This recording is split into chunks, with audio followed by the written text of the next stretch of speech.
Bonsoir Père Philippe. Bonsoir.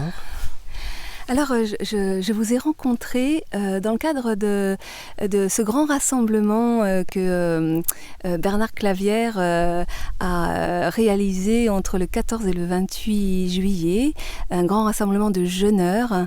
Et donc moi, je me suis trouvée là, donc nos routes se sont croisées par hasard. Okay. Et vous êtes venu faire une conférence sur le jeûne. Le sens spirituel du jeûne, voilà. J'ai adoré votre conférence, vraiment j'ai adoré, je me suis dit, il faut absolument que je fasse une interview, que j'en fasse profiter le plus grand nombre parce que c'est juste super. Merci. Alors, donc je vais vous laisser la parole parce qu'en fait, vous maîtrisez très très bien votre sujet. Et peut-être juste redire un petit peu que vous êtes... Je suis pas orthodoxe, oui. Voilà, et j'ai une expérience du jeûne. Donc, ce que j'ai dit au départ, c'est que, en fait, c'est par l'expérience qu'on peut parler du jeûne. Évidemment, c'est pas d'une manière extérieure qu'on peut en parler, mais c'est après l'avoir éprouvé. Donc, moi-même, j'ai jeûné plusieurs fois 10 jours. Et puis, mon épouse a jeûné plusieurs fois aussi, dont 3 fois 28 jours, c'est-à-dire 4 semaines. Donc, nous avons une certaine expérience du jeûne. Jeûne qui a été très bénéfique pour nous, très bénéfique sur plusieurs registres. Bien sûr que c'est bénéfique physiologiquement et physiquement parlant, mais c'est bénéfique aussi intérieurement, parce que pendant ce temps-là, on décante beaucoup de choses pendant le jeûne.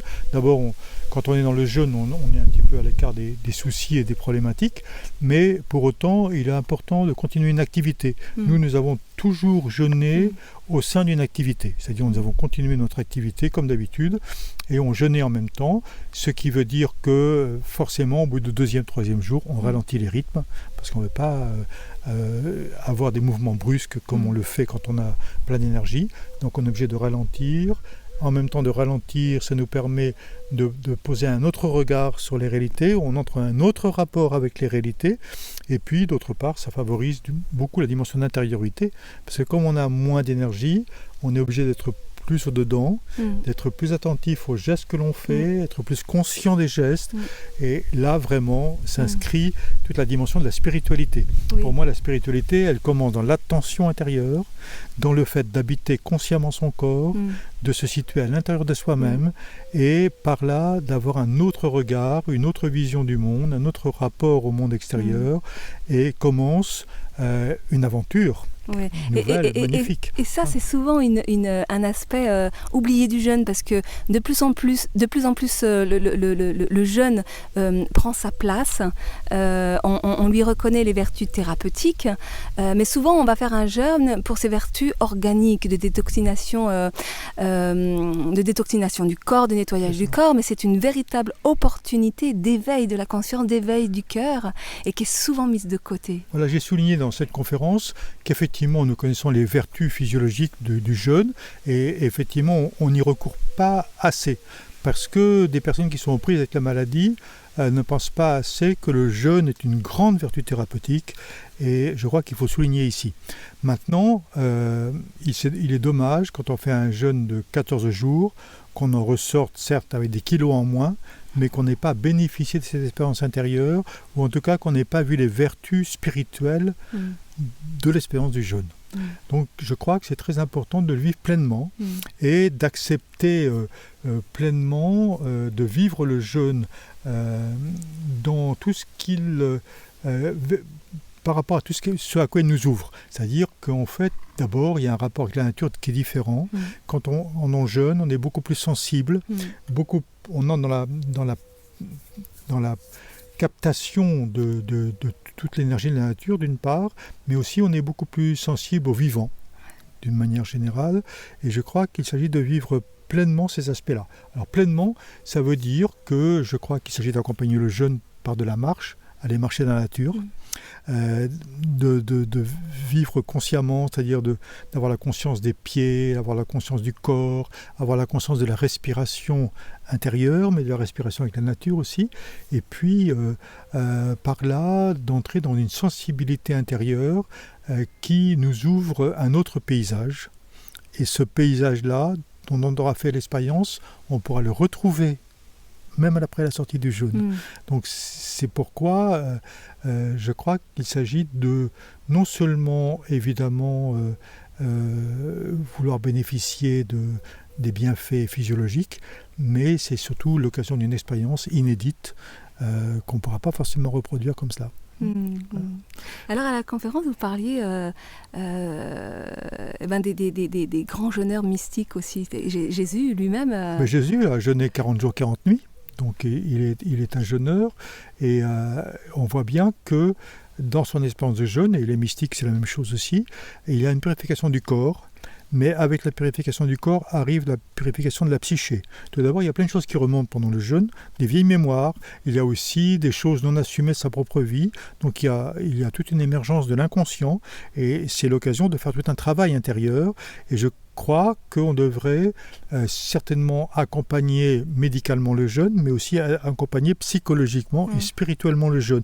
Et peut-être c'est moins souligné que la personne puisse justement se dire dans tout ce qu'elle ressent, dans tout ce qui émerge à l'intérieur, dans toutes les vieilles mémoires, et puis aussi les conflits, les difficultés, les souffrances, les blessures qui peuvent remonter à l'occasion du jeûne, car le jeûne physique entraîne une purification, ce qui veut dire une émergence de contenu psychique qu'il s'agit de nommer pour pouvoir établir un autre rapport avec ces éléments, ne plus être asservi à ces éléments, mais pouvoir avoir une autorité, c'est-à-dire savoir les situer et ne plus être sous l'emprise, donc c'est-à-dire complètement conditionné par ces éléments-là.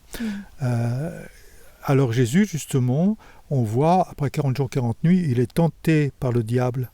On pourrait dire ici, eh bien, il y a aussi les pulsions, les inclinations intérieures qui peuvent remonter, et ça doit nous conduire vers une lutte. Et une lutte, ça veut dire bien savoir ce que l'on veut.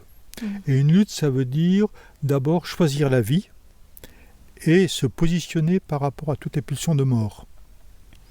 Parce qu'il peut remonter des choses tout à fait morbides à l'intérieur. Ce que signifie le diabolique, c'est cela, c'est la dimension morbide.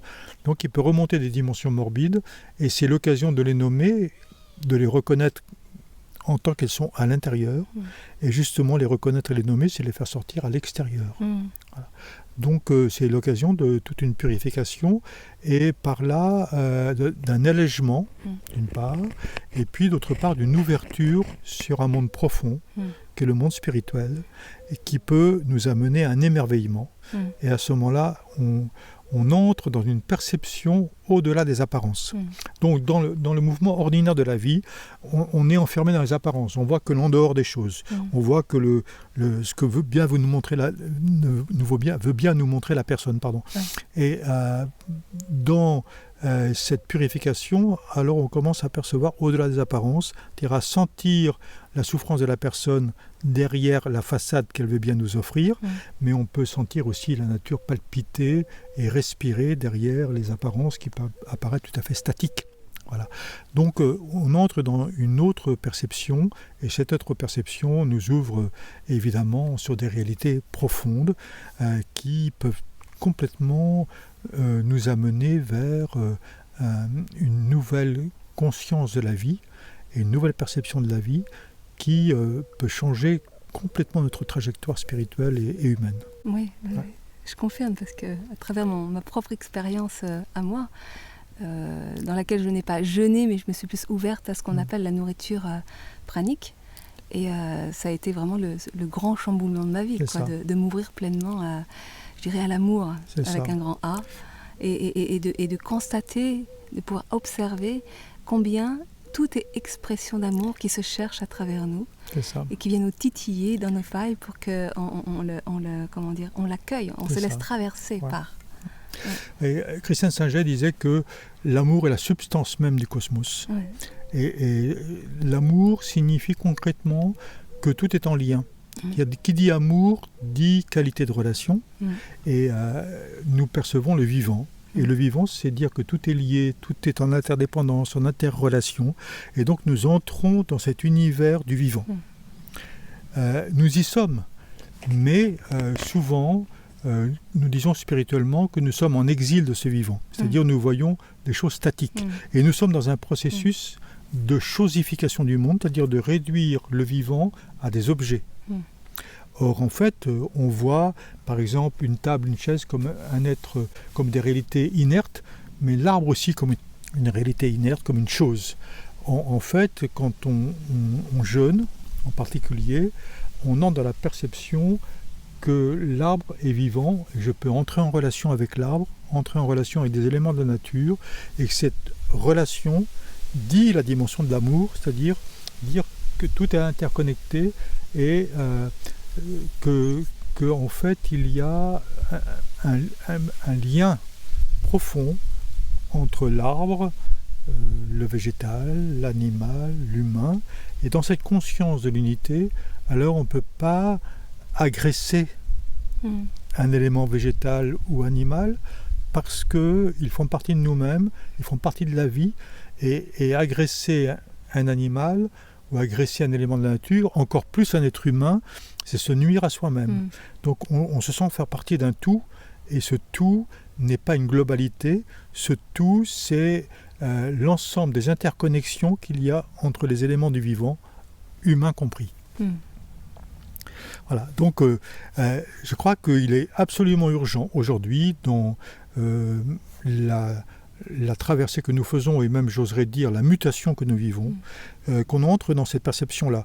Et c'est pourquoi je crois que le jeûne est une grande vertu, parce qu'il peut nous faire l'expérience, nous faire faire l'expérience de cette dimension, et c'est par cette sensibilité au vivant et par le fait de faire l'expérience de cet univers du vivant qu'on pourra basculer écologiquement. C'est-à-dire, je ne crois pas que c'est simplement en diminuant la consommation des ressources ou en diminuant la consommation de viande.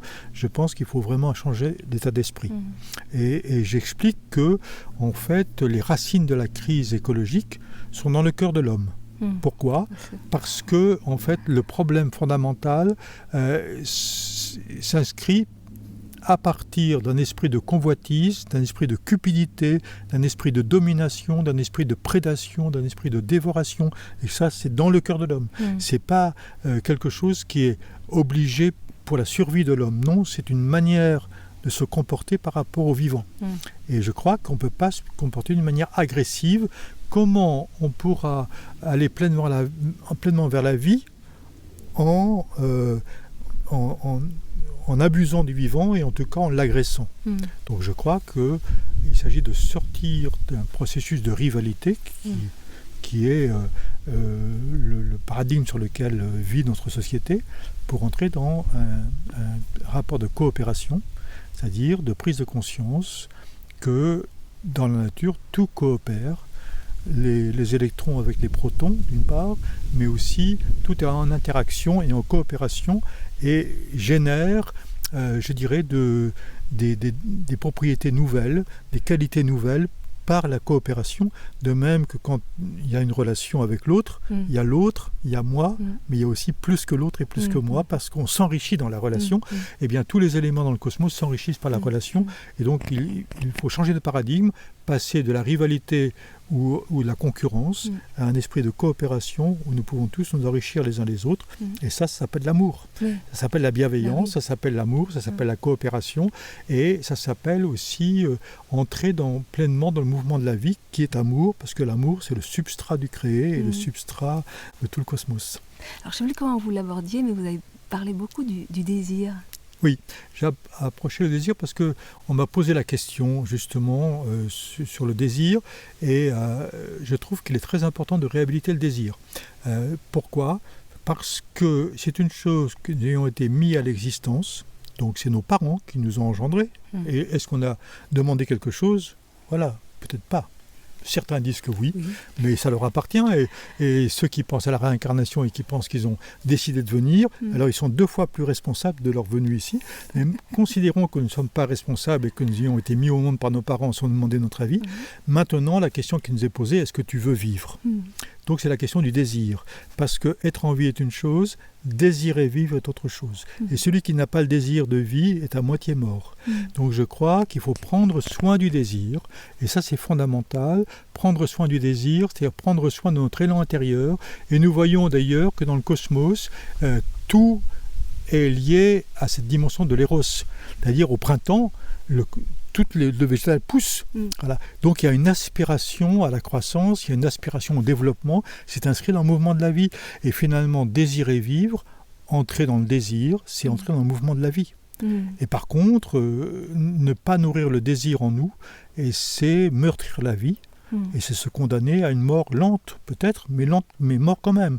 Donc je crois qu'il s'agit de prendre soin du désir, et prendre soin du désir, ça veut dire respecter ses propres aspirations intérieures, ne pas les refouler.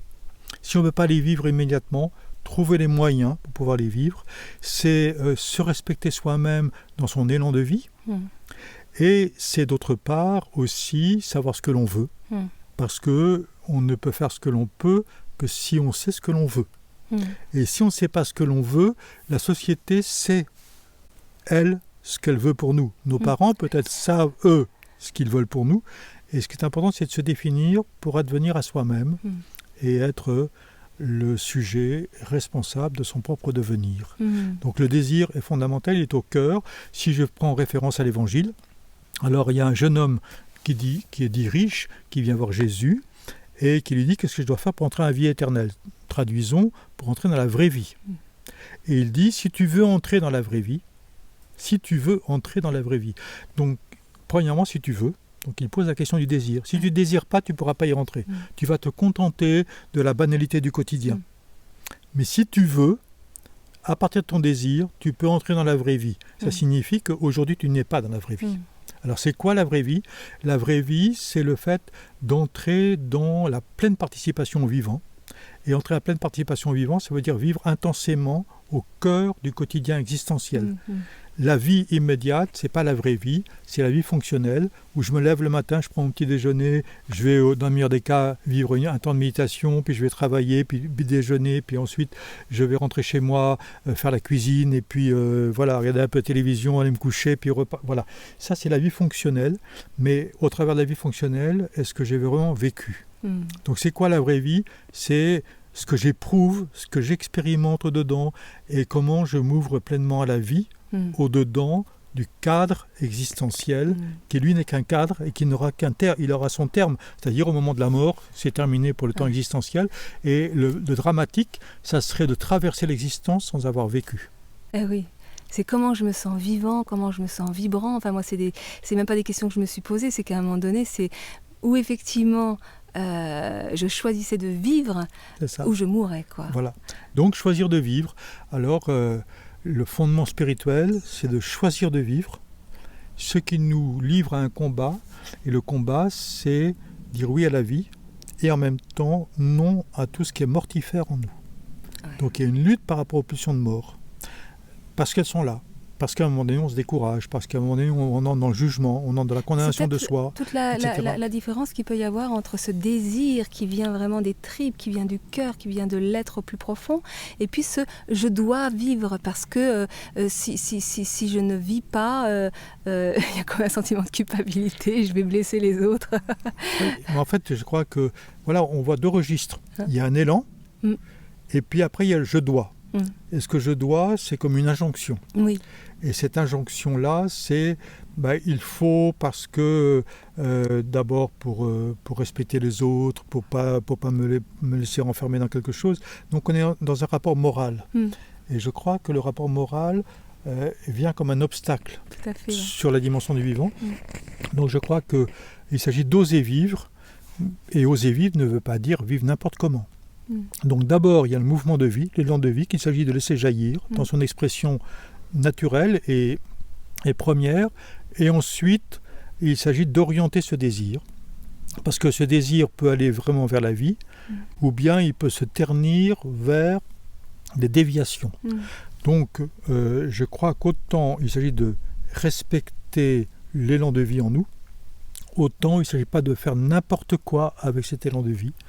Donc c'est là où en fait apparaissent des choses qui peuvent être bénéfiques ou mauvaises pour nous. Et c'est la conscience qui doit orienter cela, c'est-à-dire ce qui est au service des autres est bénéfique, ce qui n'est pas au service des autres ou de moi-même devient négatif. Donc je ne peux pas faire n'importe quoi à mon désir, il s'agit de l'assumer positivement vers plus de relations et vers plus de vie. Vous avez écrit un livre sur le sujet. Voilà, j'ai écrit un livre qui s'appelle Eros et liberté, donc je vous recommande ce livre. Oui. On le trouve où ? Pardon ? On le trouve où, ce livre ? On le trouve partout, dans les magasins. Il est dans quel donc quel c'est éditeur ? édition Nouvelle Cité. Mmh. On vous le retrouvez dans les librairies, sinon vous le commandez, il est de toute façon disponible. Hein. Eros et liberté, dans ce livre-là, j'ai dit 2 choses. Premièrement, l'amour est à la racine de tout et la finalité de tout. Mmh. Et c'est ça l'axe de la vie spirituelle. Dans les évangiles, le Christ dit le fondamental de la vie spirituelle en le résumant par 2 phrases. Tu aimeras ton Dieu, tout ton cœur, toute ton âme, toutes tes forces, et tu aimeras ton prochain comme toi-même. Donc tu aimeras, eh bien, l'axe de la vie spirituelle. Si la religion est dans cet axe, alors la religion est ajustée à son fondement. Si elle n'est pas dans cet axe, si la religion ne se conjugue pas avec l'amour, alors elle est dévoyée. Ouais. Donc ça, premier point, c'est très important de le dire et de le redire. J'adore tout ce qu'il dit, ça résonne en moi, mais alors c'est magique, j'adore, je bois. Voilà, je crois que c'est très important, parce qu'il y a des choses voilà, on dit plein de choses, mais à un moment donné, il faut dire des choses précises. Voilà. Donc, ce qui est dans l'ordre de l'amour est dans l'ordre de la religion vrai. Ce qui est contraire à l'amour, c'est-à-dire par exemple contraire à l'autre, meurtrir l'autre, c'est contraire à l'amour et c'est anti-religieux. Et on peut se servir de la religion pour faire quelque chose qui est contraire à la religion. Donc c'est absolument dramatique. Et ça, c'est vrai pour la religion et c'est vrai pour toute chose. C'est vrai pour toute chose. Donc premièrement, cet axe du tu aimeras, c'est une chose. Et puis ensuite, eh bien, comment vivre le tu aimeras ? D'abord par le désir. Donc moi je propose de libérer l'éros. C'est un sujet tabou en religion, l'éros. Tout à fait. Libérer l'éros. Alors il y en a qui vont être effrayés, comment libérer l'éros, mais oui, libérer l'éros, parce que quand on le refoule, c'est pire que quand on le libère. Regardez, le refoulé sexuel, c'est pire. Tout à fait. Voilà, il vaut mieux vivre d'une manière ajustée la vie sexuelle que de la refouler. Parce que quand on la refoule, eh bien, ça produit des obsessions intérieures, ça produit des fantasmes, ça produit plein de choses qui vont nous faire dériver et des guerres intérieures, parce que la puissance sexuelle est forte. Donc on ne peut pas faire n'importe quoi. Mais maintenant, il s'agit d'assumer consciemment l'éros plutôt que de le refouler et qu'il déborde inconsciemment. Tout à fait. Voilà. Et le fait de le libérer, ça permet souvent de l'apaiser. De l'apaiser complètement. Après, il s'agit de le vivre d'une manière assumée, je dirais. Assumée. Donc ça, c'est un autre aspect. Et puis, j'ai développé aussi une thèse que j'ai largement vérifiée auprès de psychothérapeutes et de référents spirituels. C'est le fait qu'en nous, il n'y a que du bien. En nous, il n'y a que de l'amour. Alors ah oui, non mais je trouve important de le dire. Ah non mais c'est tellement... Parce que ça va sans dire, mais c'est mieux en le disant, avec le fait que la première chose dans la Bible qui soit dite sur l'être humain, c'est que Adam est créé à l'image de Dieu. Ça veut dire que la référence dans l'être humain, ce n'est pas quelque chose de cosmique. Parce que l'image de Dieu, ce n'est pas cosmique, c'est acosmique.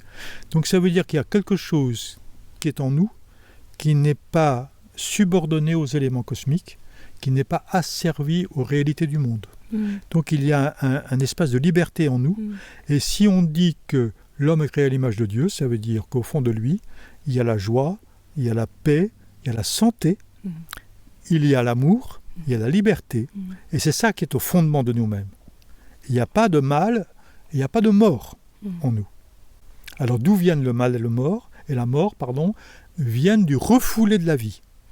Et j'insiste énormément, il n'y a pas pour moi en nous Eros et Thanatos, il y a en nous vie, et le refoulé de la vie, par exemple le refoulé des projets, le refoulé de l'élan d'amour, va amener une dévalorisation de soi, à un jugement de soi, à une autocondamnation, autrement dit à des pulsions de mort. Donc derrière les pulsions de mort qui sont en nous, nous pouvons lire un refoulé des forces de vie. Donc ça veut dire que quand nous sommes face, par exemple, à la colère, à de l'irritation, à de la jalousie, qui sont des pulsions de mort, ça veut dire que derrière nous avons refoulé quelque chose en nous, et au lieu de lutter contre ces pulsions de mort, il s'agit d'aller chercher les forces de vie que nous avons refoulées pour enfin les libérer.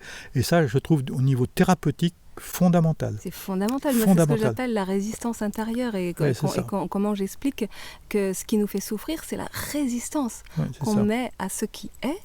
Et qu'à partir du moment où on permet à ce qui est d'être, bien, la résistance diminue et la souffrance se transmute en fait, et permet aux forces de vie de s'exprimer, de s'épanouir. Voilà. Donc faire confiance dans la vie, je crois que c'est ça l'axe fondamental, mais ça demande d'être aidé un peu parce qu'on a des vieux réflexes, c'est-à-dire il y a eu des blessures et on a peur que ça recommence, et donc on est sur des systèmes de défense, et tout cela engendre des pulsions de mort, c'est-à-dire en fait il y a des pulsions de mort parce qu'on n'ose pas vivre.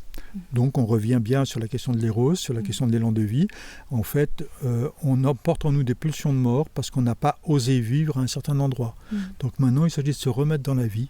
Et contrairement à ce qu'on pourrait croire, eh bien, le Christ n'est pas venu nous enseigner la morale, il est venu nous apporter et nous susciter dans un élan de vie et nous inviter à répondre à cet élan de vie au-dedans.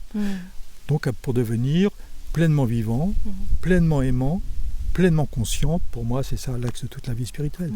Super. Alors pour en revenir aux jeunes, vous invitez aux jeunes, est-ce que vous faites de l'accompagnement ? Nous pratiquons le jeûne assez souvent parce que dans la tradition orthodoxe, moi je suis prêtre orthodoxe, nous avons 180 jours de jeûne par an. Ah oui. Oui, donc nous avons les grands carêmes de Noël, 40 jours, et puis de Pâques, mais il y a aussi le carême de la Dormition donc du 15 août, nous avons le carême de la Sainte-Croix, nous avons le carême de la Théophanie, et nous avons, je ne vais pas les citer tous parce qu'il y a beaucoup de jours. Ça ne veut pas dire qu'on jeûne totalement, on peut jeûner totalement, mais c'est une option personnelle, mais en tout cas, on ne mange plus ni viande, ni œufs, ni fromage, ni charcuterie, ni poisson, ni on boit de vin, donc on est un régime végétalien, voilà, et ça veut dire aussi qu'on diminue la quantité des repas, donc en tout cas on éprouve un peu la sensation du jeûne, et donc on a l'expérience du jeûne qui fait partie intégrante de toute la tradition spirituelle. D'accord, ok. Moi, je n'ai pas reçu d'éducation religieuse dans mon enfance. Ça m'a manqué, mais en même temps, je trouve que c'est quelque chose d'assez sympa parce que finalement, j'ai pu avoir la joie de découvrir hors dogme ce que j'appelle moi la loi d'amour, qui est la loi de la vie. Et je suis toujours stupéfaite de voir que ça s'est mis en moi par plein de traditions. Voilà. Mais en fait, je voudrais reprendre le mot dogme. Parce qu'on dit la tradition chrétienne, c'est dogmatique. Mais là, il y a un mauvais rapport parce qu'il y a une mauvaise interprétation. C'est comme si le dogme était la définition de Dieu. Mais Dieu est indéfinissable. Donc, dire que le dogme est une définition de la vérité, c'est complètement aberrant. Pour moi, le dogme est une fenêtre ouverte sur l'invisible. Mais la fenêtre ouverte sur l'invisible veut dire que la vitre n'est pas le paysage. C'est ce par quoi on regarde vers la vérité qui transcende complètement toute définition. Donc par là, quand on parle des deux dogmes fondamentaux de la tradition chrétienne, on parle d'une part de la Trinité. Qu'est-ce que l'on dit ? On dit que en fait, il y a trois personnes qui forment une communion d'amour et l'unité n'est pas une unité de confusion, mais une unité d'amour de personnes différenciées. Donc c'est l'amour qui fait la cohérence de l'unité. Comme dans le cosmos, l'unité du cosmos, c'est l'amour. Et en même temps, vous voyez la diversité immense. Donc c'est l'amour qui féconde la diversité. Donc l'amour, c'est cela qui engendre la diversité. Donc ce n'est pas contraire l'unité et la diversité dans l'amour. Par contre, l'unité n'est pas l'uniformité qui réduit toute la diversité. Ça, c'est une première chose. Deuxième chose, ça articule deux dimensions, c'est-à-dire une nature et trois personnes. Donc ça articule deux dimensions, c'est la personne et la nature. La nature, on sait un peu ce que c'est, mais en même temps, on découvre la nature que par des personnes. C'est par votre personne que je connais un peu la nature humaine, ou par une autre personne, mais la nature en elle-même, je ne peux pas l'appréhender. Donc c'est quoi ce mystère de la personne qui présente un visage unique de la nature et en même temps qui incarne pleinement la nature. Puis deuxièmement, l'autre dogme, c'est l'incarnation du Verbe, c'est-à-dire que Dieu s'est fait homme. Ça veut dire que tout le processus du vivant est processus d'incarnation. Donc il y a des énergies subtiles qui se condensent dans les énergies matérielles. Voilà. Et les énergies matérielles sont là pour refléter les réalités subtiles. Donc maintenant, à travers les réalités matérielles, on peut entrer en relation avec les réalités subtiles. Voilà ce que ça veut dire. Et ça veut dire que, en fait, on ne peut pas résumer l'autre à ce qu'on voit de l'autre. L'autre est beaucoup plus immense que ce qu'on voit de l'autre. Voilà. Et donc par l'autre, par contre, je peux avoir accès, par l'apparence de l'autre, je peux avoir accès à quelque chose de sa profondeur. Mais en même temps, cette profondeur est inatteignable, et profondeur inatteignable, ça veut dire que c'est un mystère. Donc l'autre est un mystère. Donc voilà, ça dit ça. À partir de là, ça donne une possibilité d'exploration dans un axe. C'est ça que dit le dogme. Donc c'est pas dogmatique au sens où ça enferme, ça ouvre au contraire sur des perspectives immenses. Et je crois qu'il fallait bien redéfinir le dogme, parce qu'autrement, on se méprend sur... Il y a tellement de confusion dans le langage aujourd'hui que c'est important de redéfinir de quoi on parle. Oui, c'est ça, absolument. Nous, au début de notre vie spirituelle avec ma femme Eliante, on a passé notre temps à définir les mots, c'est-à-dire les réhabiter par notre propre expérience, parce que les définitions du dictionnaire ne nous convenaient pas. Ça ne pouvait plus dire la réalité de notre profondeur et de ce qu'on pouvait vivre. Et il a fallu reprendre tout le vocabulaire. C'est intéressant ça, ce mot réhabiter les mots, parce que c'est ça, les mots ne sont plus incarnés en fait. Non, voilà. Le mot amour est dévoyé par exemple. Complètement. Voilà. Donc il s'agit de le... C'est vrai que quand on a vécu l'unité avec le cosmos, par exemple, le mot amour a un autre sens que... Voilà, si on est dans des perspectives uniquement amoureuses, par exemple. Et c'est vrai que l'amour, cet amour si grand, avec ce grand A, cet amour universel, ça ne se vit pas ni avec la tête, ni avec la parole, ça ne se parle pas, ça se ressent. Ça se ressent. Alors donc ça introduit la dimension du ressent, et donc ça se ressent, c'est-à-dire que ça se vit avec le cœur. Parce que la tête pense et le cœur sent. Aujourd'hui, nous avons beaucoup majoré la dimension de la raison. Donc, toute la société occidentale est fondée sur la raison, mais on a oublié la dimension de la sensibilité qu'on a absolument disqualifiée. Donc, je crois qu'il faut réhabiliter la dimension de la sensibilité sans écarter la dimension de la raison, parce que la raison a sa raison d'être, clairement, mais il s'agit de le rééquilibrer par la sensibilité. Quand on est dans un dialogue comme ça, il y a ce qu'on échange à travers la parole, mais il y a ce qu'on ressent l'un de l'autre. Et ce qu'on ressent l'un de l'autre nous indique des choses. Et donc c'est à partir de là qu'on traduit ce que dit l'autre, c'est-à-dire on sent qu'il dit juste ou pas, qu'il dit vrai ou pas, donc on sent. Quel que soit ce qu'il me formule. C'est quand je dis, mais j'adore ce qu'il dit, parce que ça résonne, ça vibre. C'est comme si vous disiez, vous m'enleviez les mots de la bouche. C'est ça. Voilà, donc c'est là où on est sur un même ressenti, et après l'expression verbale, elle va être limitée par rapport à ce ressenti. Donc je crois qu'il s'agit de réhabiliter la dimension de la sensation profonde, qui est une sensation du cœur, donc réhabiliter le cœur, parce que c'est le cœur qui aime. Est-ce que l'intellect, il aime d'une autre manière, et d'une manière plus extérieure, on va dire. C'est quand même, l'amour véritable, il vient du cœur. Donc je crois qu'aujourd'hui, dans la mutation actuelle, il faut réhabiliter la dimension du cœur, donc de la sensibilité, et c'est comme ça qu'on va trouver une réconciliation avec le vivant. Donc se réconcilier avec l'éros, libérer l'éros, se réconcilier avec son corps, avec ses émotions, avec les parties de soi qu'on a condamnées. Avec toutes les parties de soi qu'on a condamnées, parce que en fait il s'agit d'aller vers l'unité. L'unité avec soi-même, pour être en unité d'amour avec l'autre et en unité d'amour aussi avec le cosmos. Voilà, là on est vraiment dans un vrai acte spirituel. Super, merci Père Philippe.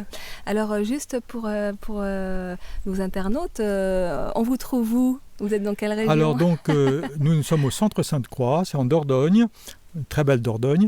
Nous sommes près de Sainte-Foy-la-Grande, à 70 km à l'est de Bordeaux.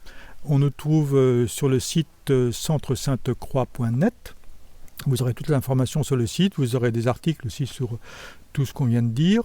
Et puis vous avez les livres Eros et Liberté, ou bien même éditeur Nouvelle Cité, un autre livre, si tu veux entrer dans la vie, justement, si tu veux entrer dans la vie, la question du désir et la question d'entrer dans la vraie vie. Voilà. Puis un autre livre qui s'appelle Le chemin de l'homme selon la Bible, pour dire les différentes... que la Bible décrit mon histoire, pas l'histoire du monde ou l'histoire d'un peuple, mais mon histoire.